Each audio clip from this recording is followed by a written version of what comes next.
இன்னைக்கு நான் இதை பேசணுன்றது என் தலையெழுத்து. இப்போ நான் இதை பேசணும் அப்படின்றது தலையெழுத்து. நீங்க அதை கேட்கணுன்றது உங்க தலையெழுத்து. தலையெழுத்துன்னா அதான் விதி. சுடுகாட்டில் போயிட்டு நீங்க போய் மண்டபம்லாம் எடுத்து பார்த்தீங்கன்னா கிறுக்கி இருக்கும். அதான் தலையெழுத்து. கேள்விப்பட்டிருக்கீங்களா? கிடையாதுங்க. ஒரு மண்டை வந்து 8 பாகமாக பிரிஞ்சிருக்கும். அதை சேர்த்து வச்சுட்டு போனால் அந்த அளவுக்கு அது வந்து ஃபிக்ஸுடு. எப்படி பண்ணிருக்கோம்னா ஜாயிண்ட்டு ஜிக்ஸாக இருக்கும். அதை போட்டு திரும்ப பிரிய முடியாத அளவுக்கு ஜாயின் பண்ணிருக்கோம். ஆனால் வளரணும் இன்னும் ஆகக்கூடாது, பிரியக்கூடாது. அதுக்காக வேண்டி இயற்கை பண்ணிடுது. அது என்ன இல்லை, தலையெழுத்து இல்லை. எலும்புகளை போய் தேடி பார்த்து என்ன தலையெழுத்து அப்படின்லாம் கிடையாது. அப்புறம் தலை சரி மொட்டைலாம் வச்சு வயிச்சு தோலை கீழ்ச்சி அவன் தலையெழுத்து பற்றிடலாமான்னா அப்போ தலையெழுத்துன்னா என்ன இல்லை, டைரக்ட் மீனிங் இல்லை. தலையில் எழுதப்பட்ட எழுத்துன்னு அர்த்தம் இல்லை. சரி, அப்ப என்ன தலையெழுத்துனா? தலையெழுத்துனா என்னங்க அப்படின்னு கேட்டா இயற்கை விதி இருக்குது. சூரியன் கிழக்கில் உதிக்கும். இது விதி தானா? மாறாது. சூரியன் கிழக்குல மேற்கில். இது ஒரு விதி, சமன்பாடு, ஒரு குறியீட்டு சமன்பாடு. இது அது அப்படிதான், ஒண்ணுமே செய்ய முடியாது. ஒரு இலக்கண அந்த மாதிரி மனிதனுக்கு வாழ்வியல் விதி அப்படின்னு ஒரு இது. அவனுக்குன்னு ஒரு விதி ஒன்று. அதுக்கு பேர் தான் என்ன சொல்றாங்க, இன்னொரு மாதிரி சொல்றாங்க தலையெழுத்து. இவரோட ஏன் விதி எல்லாம் ஏன் இன்னும் கொஞ்சம் டெவலப் ஆகிட்டோம்னா சான்ஸ்கிரிட்லாம் தெரிஞ்சிச்சு, பிற மொழியெல்லாம் வந்து உங்களுக்கு ஆதிக்கம்லாம் செஞ்சு என்ன சொல்லுவீங்க, கர்மா. என்ன சொல்லுவீங்க? தலையெழுத்து, விதி, கர்மா. வேற என்ன சொல்ல முடியும்னா கூட எல்லாம் நான் பண்ணேன் பாவம். எல்லாம் நான் பாவம் பண்ண பாவம் சொன்னா கூட என்னத்தான் நான் பண்ண புண்ணியம். நான் சாதனால சில பேர் சொல்லுவாங்க பார்த்தீங்கன்னா நான் பண்ண புண்ணியம்டா. என் புண்ணியத்துல தான் நீ நான் பண்ண புண்ணியம். அது பாவம் சொன்னா, புண்ணியம் சொன்னா, தலையெழுத்துன்னு சொன்னா, விதின்னு சொன்னா, கர்மான்னு சொன்னா என்னத்தான் ஒண்ணு குறிக்கிற இத்தனை வார்த்தை. சரிங்க, சூரியன் கிழக்கில் உதிக்கிறது விதி. நானு இப்போ இந்த முன்னாடி இங்க பேசணுன்றது விதியா? விதியாங்க. நானும் ஆரம்பிக்கும் போது சொல்லிட்டேன். இப்போ நான் இப்ப பேசுறது என் தலையெழுத்து. நீங்க கேட்டாவன்றது உங்க தலையெழுத்து. டைம் மிஷினு அப்படின்லாம் சொல்லுவாங்க, பார்த்துருக்கீங்களா? ஒரு காலத்துக்கு பின்னாடி போறது, காலத்துக்கு பின்னாடி வர்றது பார்த்துருக்கீங்களா? படத்துல எல்லாம் இந்த என்னது ஒரு கேம் ஒன்று இருக்குது. கேம் வந்துருங்க, கத்தி ஒன்று இருக்கும், அதில் மணல் ஒன்று போட்டு வச்சிருப்பாங்க, கீழே கொட்டி காலத்தை மாற்றிக்கலான்ற மாதிரிலாம் பண்ணி வச்சிருப்பாங்க. பின்னாடி போய் காலத்துக்கு பின்னாடி போயிட்டு அதை சரி பண்ணலாம். டைம் மிஷின்லாம் நம்ம வச்சுருக்கிறோம் அப்படின்னு சொல்லி நல்லா சொல்லுவாங்க. காலம், இடம், டைமென்ஷன், நிறைய டைமென்ஷன் இருக்குது. அப்போ விதி, கோட்பாடு, சமன்பாடு, m=e², a+b², அதெல்லாம் இதெல்லாம் கணக்குக்கு, சூரியனுக்கு, இயற்கைக்கு, இயற்பியலுக்கு ஒரு இடத்துக்கு ஒரு சமன்பாடு சொல்ற மாதிரியே மனித வாழ்க்கையில, தனி மனித வாழ்க்கையில என்னன்னா எப்பப்போ நடக்கும், எப்படி நடக்கும் அப்படின்றத தீர்மானம் பண்றது எதுன்னா அவனுடைய விதி அல்லது அவனுடைய கர்மா, அவனுடைய ஊழ் அப்படின்னு சொல்றோம். இப்போ ஒரு உயிர் பார்த்தீங்கன்னா சாதாரணமா எல்லாரும் சொல்றது எல்லாருக்கும் தெரிஞ்சதுன்னா அம்மாண்டது உருவாகிறோம், அப்பா அம்மா சேர்ந்து உருவாகிறோம், பிறக்கிறோம், வளர்றோம், வாழ்றோம், செத்து, இவ்வளவுதான் வாழ்க்கை. இதுல என்ன விதினா இப்படி வச்சு வாழ்க்கை விதி தேட முடியுமா? தேட முடியாது, ஒத்துக்க முடியாது. சரி, பிறவி தெரிஞ்சாதான் நீங்க பிறவி ஊழ ஒத்துக்க முடியுமா, விதியை ஒத்துக்க முடியுமானாலும் இங்க இருந்து முதல்ல எதனா தெரியுமான்னு பார்த்தீங்கன்னா பிறவி எல்லாம் இருக்குதான்னு கூட நம்ம எல்லா மனிதனும் ஒரு போல இல்லை. பாத்தீங்களா? இந்த ஒரு மனிதனும் ஒண்ணு போல இல்லை. விதி நம்பர் 1, எல்லாரும் ஒண்ணு போல இருக்க மாட்டோம். மனிதனுக்கு ஏற்படுத்தப்பட்ட விதி நம்பர் 1, ஃபர்ஸ்ட் விதினா எல்லாரும் ஒரு போல இருக்க மாட்டோம். இதுதான் நம்பர் 1 விதி. என்ன மாதிரி ஒருத்தன் இந்த உலகத்துல இல்ல இருக்க மாட்டான். அதுதான் இயற்கையின் அல்லது இயற்கை மனிதன் மீது செலுத்தப்பட்ட ஒரு ஃபர்ஸ்ட் விதி. சரி, என்ன மாதிரி ஒருத்தர் என்ன மாட்டாங்க. அப்ப என் கர்மா என்ன? என்ன மாதிரி இன்னொருத்தரும் இருக்க மாட்டாங்க, இருக்க போறதே நம்பர் 1. இப்ப நான் எப்படி வாழணும்? நான் எப்படி வாழணும்? எனக்கு சூட்டபிலிட்டியோட தான் நான் வாழணும். என் இயல்புக்கு என் சூட்டபிலிட்டி அந்த மாதிரி தான் நான் வாழணும். ஒரு நண்பர் வந்து சொல்றாரு, இங்கேருந்து 20 அடி எடுத்து வச்சிங்கன்னா அந்த ஜன்னல் வரும் கட்டுறேன். நான் வந்து இப்போ கரண்ட் போயிடுச்சு, கரண்ட் இல்லை, அங்கே வந்து ஒருத்தர் ஃபோன் பண்ணுறாரு. அவர் என்னை விட ஒரு அடி பெரியவர், உயரமானவர். அவருக்கு 20 அடி எடுத்து வச்சா என்ன வரும்? பொருள் வரும். நான் 20 அடி எடுத்து வச்சா அப்போ என்ன இல்லை?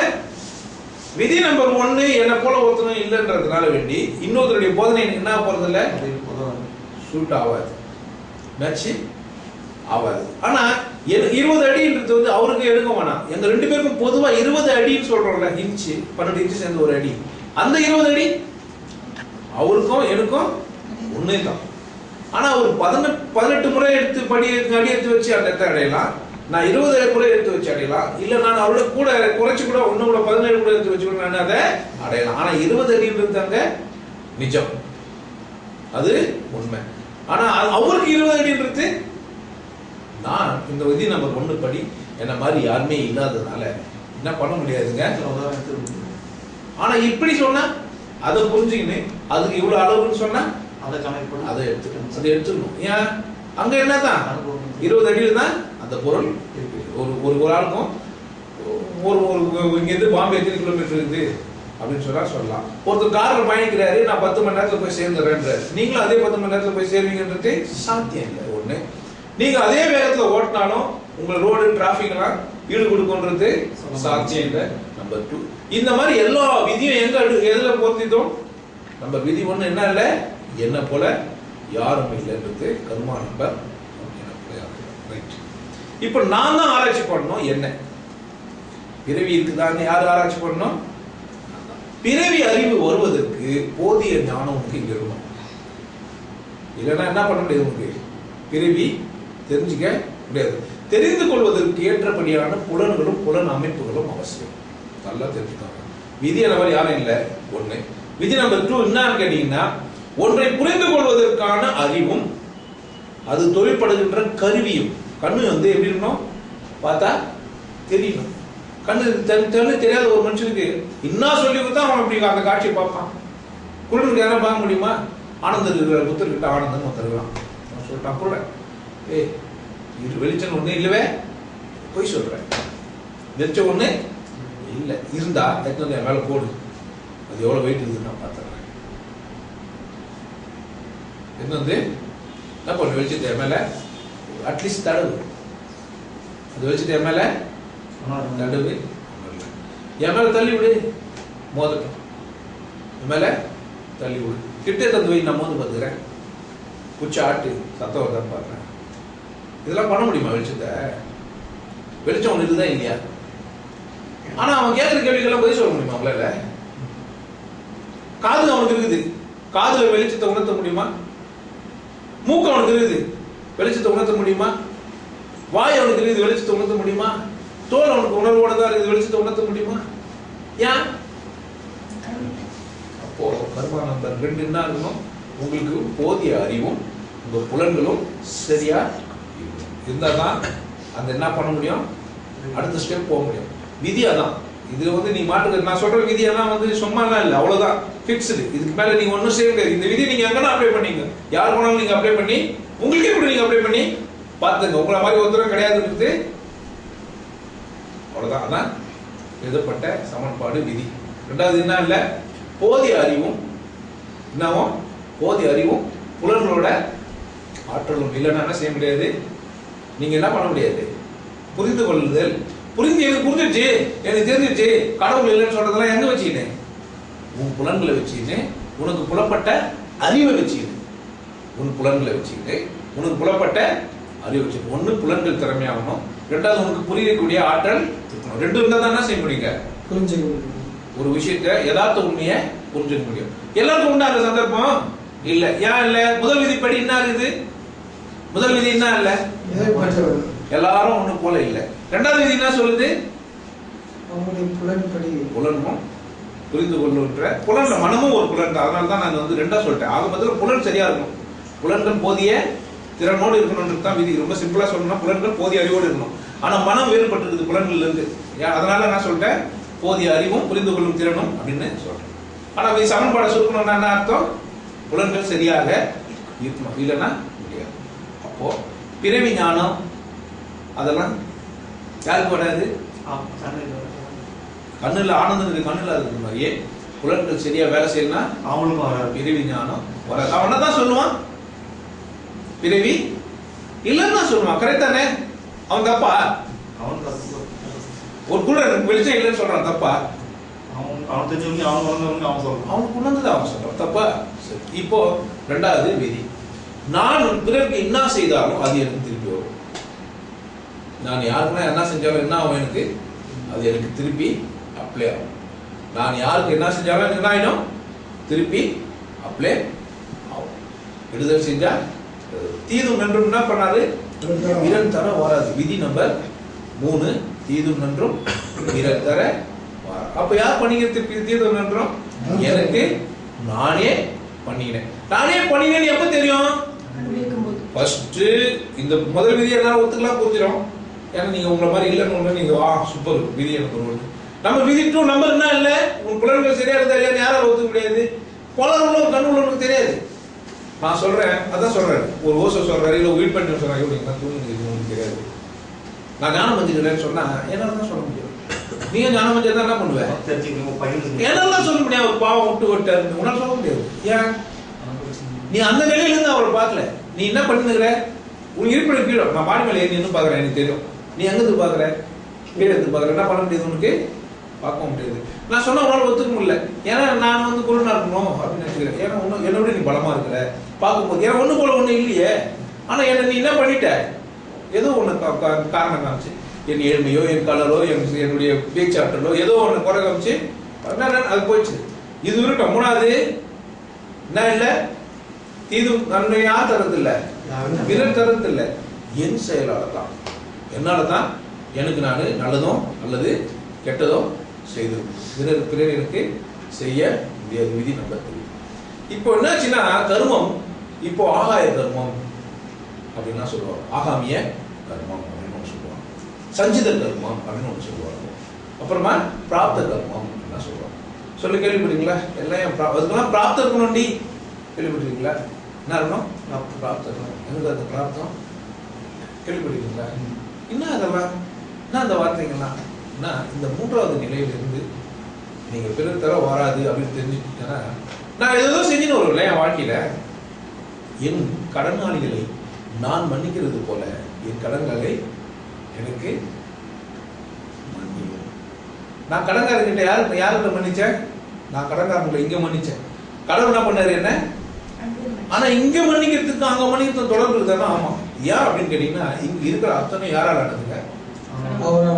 யாரா இருந்தாலும் உங்களுக்கு எதிரியா இருந்தா கூட யார் தான்? கடவுளா நடந்தா. அதுல மாட்டு கருத்து உண்டா? உங்களை வெட்ட வர கூட யாரு தான்? நீங்க இருக்கிறீங்கன்னா நீங்க கடவுளால் ஆனது. உங்களை சுத்தி இருக்கிற அத்தனை எதனால ஆனது? இது எனக்கு புரியல. நான் என்ன செய்ய முடியும்? நான் தான் பண்ணிருப்பேன். ஒண்ணுக்கு ஒண்ணு என்ன பண்ணிப்பேன்? துரோகம் பண்ணிப்பேன், அவமானப்படுத்திப்பேன். நான் என்ன பண்றேன்? இப்போ ஒரு மனிதனா இருந்து வாழ்ந்துருக்கிறேன். இப்போ வாழ்ந்துருக்கும் போது அந்த ஊர்ல என்ன பண்றாங்க? அடிக்கிறாங்க. ஜாதி தகராறு. என்ன தகராறு? ஜாதி தகராறு. இப்பதான் ஊரெல்லாம் என்ன இருக்குது? நாய்க்கு இருக்கும், வரை இருக்கும், சண்டை. நாய்க்கு இருக்கும், வரை இருக்கும், சண்டை. நான் புதுசா அந்த பக்கம் போறேன். என்ன சொல்லிப்பேன்? நான் என்ன ஜாதிங்க சொல்லிப்பேன்? எனக்கு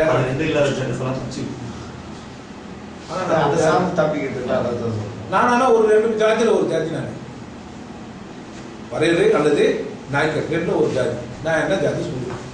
இது வெயிட்டாக அந்த ஜாதி சொல்லுவேன். யாரை பார்க்குறீங்களோ அவங்க ஜாதி சொல்லி வேண்டியது. எந்த ஊருக்கு போறோமோ இப்போ என்ன சொன்னேன்? விதி நம்பர் 1 என்ன? ஒருத்தர் இல்லை, ஆளாளுக்கு ஒரு பதில் தான்.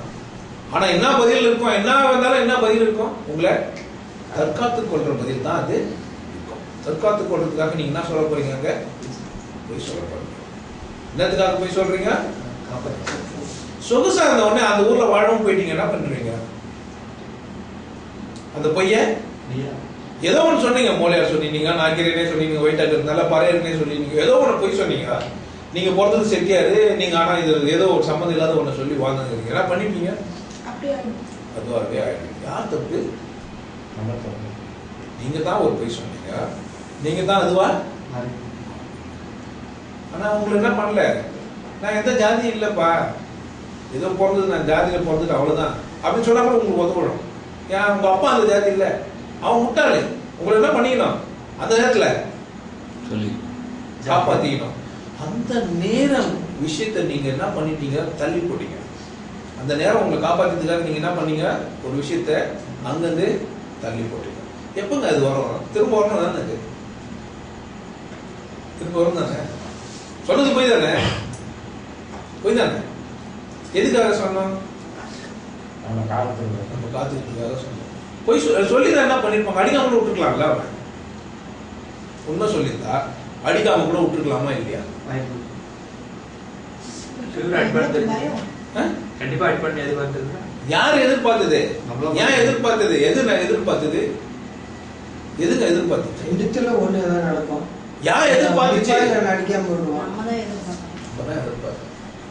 நம்மளே தான் முடிவு பண்ணணும். நம்மளே தான் முடிவு பண்ணிக்கணும். எதிராளி எதுவும் கேட்டு விட்டான் பாருங்க, கருமம் இப்படிதான் வேலை செய்யுது. செஞ்சேன்னா அங்க வாழ்ந்தேன், அந்த ஊர்லயே வாழ்ந்துருந்தேன்னா என்ன பண்ணிட்டேன், ஏதோ ஒரு மூணுல ஒரு ஜாதி சொல்லி நான் வாழ்ந்துருந்தேன். கொஞ்ச காலம் அப்படின்னு போயிடுச்சு. என்ன பண்ணேன், அங்க வியாபாரம் ஆகல, சரியா ஒரு நாள் குழைக்க இல்லை. அங்க என்னால குழைக்கிறாங்க, அது கொஞ்சம் மாறுறேன். அப்படி தள்ளி போனா அங்க எல்லாம் முஸ்லீம்களா இருக்கிறாங்க. அங்க போனவங்க என்ன இருக்கிறாங்கல்லாம், நான் என்ன மாதிரி இல்லை, விதி ஒண்ணு நான் என்ன பண்ணல, மதிக்கல. விதி 2, விதி 1 மதிச்சாதான் விதி 2 வேலை செய்யும். விதி 2 வேலை செஞ்சாதான் விதி 3 நீங்க உணர முடியும். விதி 1 நான் என்ன பண்ணல, நான் என்ன மாதிரி இருக்கவே ஆசைப்படலையே. நான் யாரு என்ன மாதிரி இருக்கணும்ன்றதே மறந்த நிலையில, 2வது எனக்கு சரியா வேலை செய்தாருன்னு தெரியாத நிலையில நான் என்ன பண்ணிட்டேன், வெளியெல்லாம் போய் அங்கங்க நான் தற்காத்துக்கு தான் நினைச்சுக்கின்னு என்ன செஞ்சுட்டேன், பொய் மேல பொய் சொல்லி வேஷம் மேல வேஷம் போட்டுருந்தேன். இல்லாத கூத்தெல்லாம் ஆடின்னு வந்தேன். நான் யார் தான், இப்போ முஸ்லீமா இருந்தேன், பிரச்சனைகள் தீர்வுது, அப்படி வாழலாம் வந்துனேன். அப்படி வெளிநாட்டுக்கு போகிறேன். வெளிநாட்டுக்கு போனால் அங்கே பேக்கடியில் கொடுத்து தான் காசு. அவ்வளோ நடந்துச்சுன்னா எனக்கு தெரியும். ஆமாம் தான், நேற்று ஒரு பேச்சு பேசுகிறேன், இன்னைக்கு ஒரு பேச்சு பேசுகிறேன். ஒரு தாசன் இருந்தார், ஃபர்ஸ்ட் கடவுள் இல்லைன்னாரு, கட்சியில் முஸ்லீம் ஆகிட்டு போயிட்டார். ஒரு தாசன் உங்களுக்கு தெரிஞ்சிருக்கலாம், தெரியாம இருக்கலாம். ஏன் அவர் அந்த கருத்தோட்டம் மாத்தினாரு, என்ன இல்லை அவர்கிட்ட, அவருக்கு அடிப்படை நம்பர் விதி 1 அவருக்கு தெரியாது. என்ன மாதிரி ஒருத்தரும் இல்லையாடா இந்த உலகத்துல, யாருமே படிக்கல. யார் என்ன மாதிரி ஒருத்தரும் படிக்காம இருக்க முடியும், யார் அது நான் கேட்டுருக்கணும். இல்லைன்னா எப்படி இதெல்லாம் ஆச்சுது யோசிக்கணும். எதுவுமே இல்லாதவன்னா இந்த இதுக்கெல்லாம் மூலப்பொருள் எது, இதுக்கெல்லாம் ஒரு எனர்ஜி இருக்கணும்ல, எனர்ஜி சோர்ஸ் இருக்கணும்ல, எது எது கேட்கணும் தானே. தெரியாது என்ன பண்ணணும், தெரியாது யாரையும் கேட்கல, அப்பதான் விதி நம்பர் வேலை செய்யும். எனக்கு தெரியாதுன்னா என்ன ஆகும், ஏன் தெரியாது, என் கண்ணுல பார்க்க முடியல, என் காதுல கேட்க முடியல, என் மூக்குல உணர முடியல, என் பல்ல அதை மெல்ல முடியல, என் நாக்குல அதை டேஸ்ட் பண்ண முடியல, என் தோல் மேல பட்டாது தெரியலன்றதுலாம் எப்ப தெரியும், நான் சிந்திக்கணும். கடவுள் இருந்தாரா இல்லைன்னு என்ன பண்றேன், கடைக்கு போய் ஒரு புக் வாங்கி படிக்கிறேன். சாத்தியமாங்க, அது பகவத்கீதையான இருக்கட்டும், குரானான இருக்கட்டும், பைபிளான இருக்கட்டும், ஏதோ ஒரு புக் வாங்கி படிக்கிறேன்.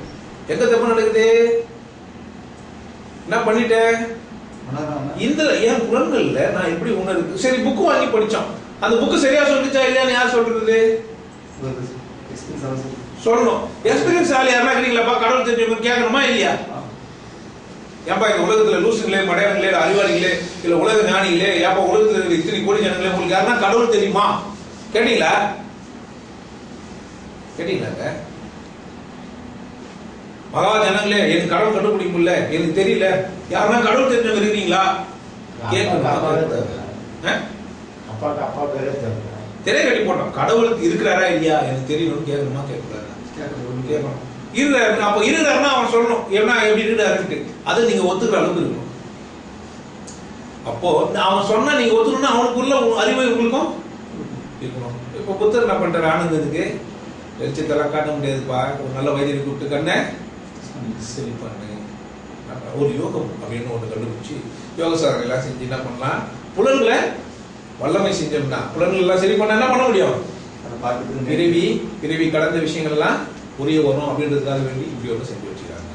நம்பர் 1க்கே நீங்க ஆட்படாத, நம்பர் 1ஐயே நீங்க உணராத, இந்த மாதிரி நீங்க குற்றத்துக்கு மேல குற்றம் செஞ்சுட்டே போனா அது அந்த பலன் யார் அனுபவிக்கிறது, தெரியாமையே கடவுள் நல்லுதான் தெரியாம வானவத்தில் எல்லாருக்கும் போதிக்கவும் செஞ்சுட்டேன். கூப்பிட்டு எல்லாருக்கும் போதிக்கவும் செஞ்சுட்டேன்.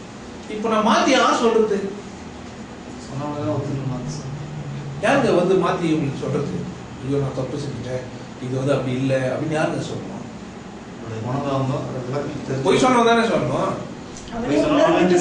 அவன் உணர்ந்தா சொல்லுவான். உணர்லன்னா உணரவே செத்துட்டான்னா அதை நம்பி மற்ற ஜனங்க போய் ஆனா திரும்ப அவன் தான் வருவான். அதை ஃபாலோ பண்றதுக்கு திருப்பி அதுதான் ஆகணும். கண்ணு தெரியாமையே கண்ணு தெரிஞ்ச மாதிரி நடிச்சான். கடவுள் பார்க்காமையே பார்த்தேன்னு சொல்றான். குருன்னா பண்ண மாட்டானா? கண்டிப்பா பார்க்கலாம். நான் போய் சொல்லிட்டேன் இல்லையா, சொல்றது சரி. அதுதானே ஞாபகம் இருந்தது. அவங்க தானே அவங்க இப்போ இவருமே வேண்டி இவரே பண்ணிட்டாரு எல்லாம் நெருப்பதித்தெல்லாம் சரிட்டு. இன்னொரு பிரிவில் போகிறது அவரே நெருப்பதிப்பார். பார்த்துருக்கீங்களா? வேண்டிப்பார் நான் நெருப்பதிக்கிறேன். ஏன் நான் பண்ண தப்பெல்லாம் யாருக்கு தெரியும்? எனக்கு தெரியும். ஏன் எதை வச்சு செஞ்சுக்கிறேன்? நான்ன்ற மனசை வச்சு தான் அதை செஞ்சுக்கிறேன். அந்த மனசுக்கு அது தெரியும் தானே, தன்னை தானே தண்டிச்சு என்ன பண்ணிக்கும் தானே சொல்லுவாங்க. பார்த்தீங்களா, உன்னை நரகத்தில் போட்டுருவாங்க, எண்ணெயில் போட்டுருவாங்க, உன்னை வறுத்து எடுப்பாங்க, உன்னை புழிஞ்சு எடுப்பாங்க. இங்கே தான் இருக்கு. சில பேர் வாழ்க்கையில் வறுத்து எடுத்துன்னு இருப்பாங்க. பார்த்தீங்களா, கஷ்டமே இருக்கும். ஏன் அவனே சொல்லுவான் நான் பண்ண போவான்ட்டு. வேற என்ன சொல்லுவாங்க? யாருங்க சொல்லுவாங்க அதையும்? அவனே. இப்போ விதி நல்லதானே தெளிவதானே இருக்குது. என்ன குழப்பங்குது?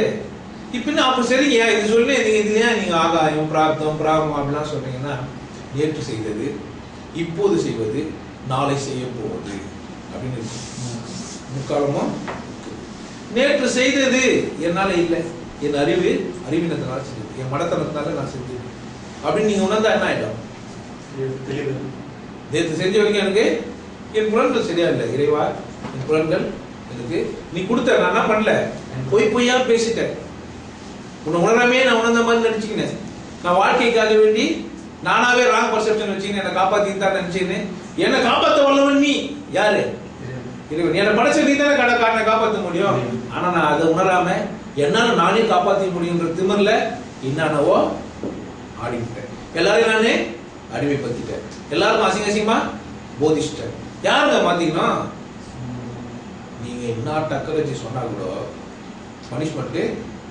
பனிஷ்மெண்ட் தான். கடவுள் சமூகத்தில் என்ன இல்லை, நோ எக்ஸ்கியூஸ். ஆனா என்ன பண்ணிக்கலாம்? ரெமிடிஸ் அந்த கஷ்டத்தை கொஞ்ச காலத்துல அல்லது அதிக காலத்துல ஸ்டார்டிங்கே மகாபாரதம் அப்படித்தான். 6 பேர் மேல தேவலோகத்துல இருந்தாங்க சந்தோஷமா.